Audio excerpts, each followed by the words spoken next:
As the Grinch took the tree, as he started to shove, he heard a small sound like the coo of a dove. He turned around fast and he saw a small who, little Cindy Lou who was no more than 2.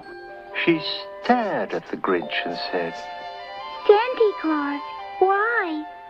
Why are you taking our Christmas tree? Why? But you know, that old Grinch was so smart and so slick. He thought up a lie, and he thought it up quick. "Hi, my sweet little tot," the fake Santa Claus lied.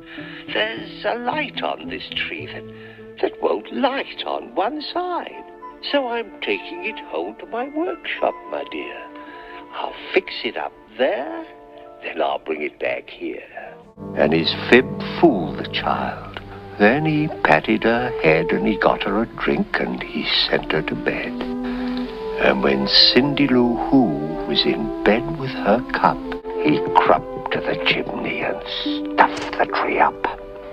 Then he went up the chimney himself, the old liar, and the last thing he took was the log for their fire. On their walls he left nothing but hooks and some wire. And the one speck of food that he left in the house was a crumb that was even too small for a mouse.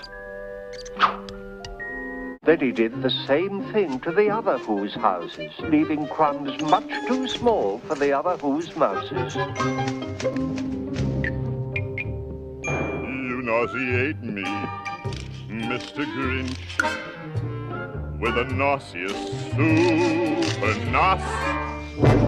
You're a crooked, jerky jockey, and you drive a crooked horse, Mr. Grinch.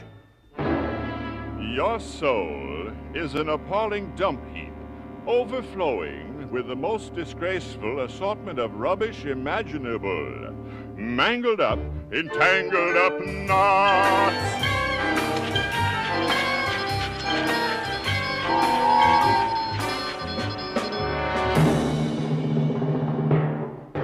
You're a foul one, Mr. Grinch. You're a nasty, wasty skunk. Your heart is full of unwashed socks. Your soul is full of gunk, Mr. Grinch.